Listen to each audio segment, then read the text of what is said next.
Everyone. To all my wonderful viewers out there, please come closer. Let's have a talk with Mr. Raf. Mr. Raf, you're welcome to this episode. Thank you. Mr. Raf, Major General Abubakar, a former defense spokesman, dies while being held captive by bandits. What do you have to say about That will this? show you the level of security deterioration in Nigeria. A whole general, major general. Do you know what it takes for someone, families to raise up generals, and for the man to have attained, that height? Do you know what he went through? And today he was held in the bush by useless, dirty Fulani bandits, and they have, successfully acquired him.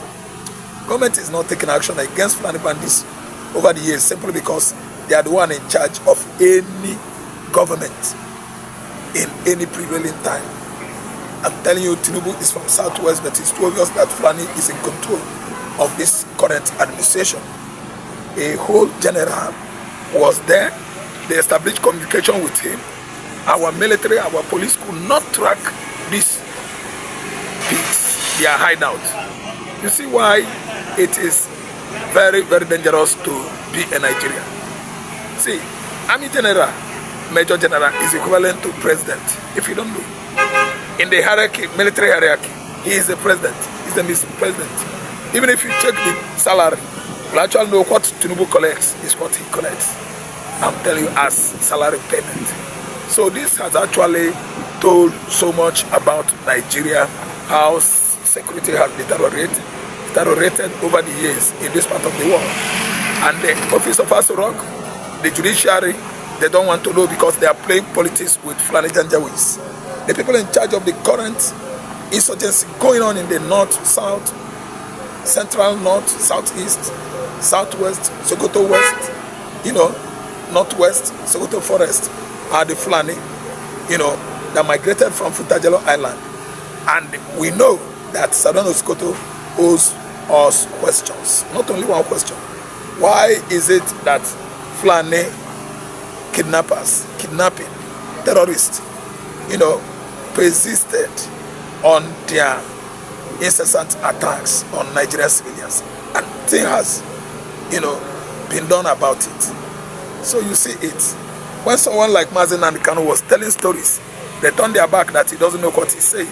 They call him Omoigbo Loribuku. And this one now that was, killed is an Hausa man. A whole general. If a general could be, killed by bandits, what do you think ordinary Nigerian citizens at least will do? Nothing. Everybody is living depending on how you defend yourself, which was why the office of presidency asked and beckoned Nigerians to defend themselves. And that's the only means of survival in Nigeria right now. When you heard, take your own gun, I would like everybody to visit police station. They should issue you your license so that it will be legal. We know that Fulanis have not received any license. They are operating freely because Nigeria has been sold to the Sahel countries of Bamako, that's Mali, Niamey, that is the former Niger Republic, then Ogodogu, that's the former Burkina Faso, which is right now Ogodogu. They are sold to all these Sahel countries, and there's nothing Nigerians could do because Fulani actually, indicated that they are born to be in control politically, militarily and otherwise in Nigeria, and they are doing too well. Look at the whole army general by Fulani Janjaweed. Could be that a general, this man was spied in the southeastern Nigeria. Obuzadima would have invited Nigerian battalions with Republic of Chad inclusion and the Niger, Sudan, and all the Sahel countries to buy Igbo youths. But you see how the general lost his life. Who is to blame? The current government is being lackadaisical, very reckless, very careless over people's life, Nigerians' life. And you can see how Chore was tear gassed when he was protesting for the betterment of you and I. Chore passed out. He fainted because they actually spray him with tear gas with such impunity, and nothing is going to happen. But so many people were saying that they shot him. They might shot him now. That will be tomorrow. We'll begin to listen to news, to read from social media what actually went up during yesterday's protest, because it is obvious that the federal resisted Tinubu bring back our purpose, school children.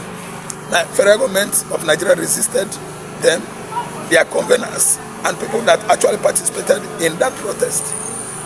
What a country, a country that does not regard the lives of their innocent citizens.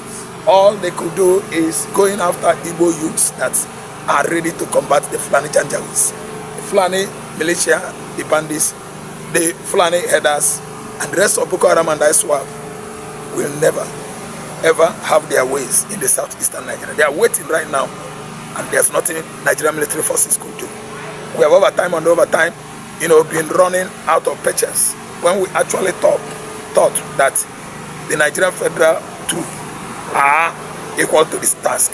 But we are seeing, when a general was killed, last week a lieutenant was killed. You see how they have been wasting the lives of our powerful military men, just simply because of tribal bigotry.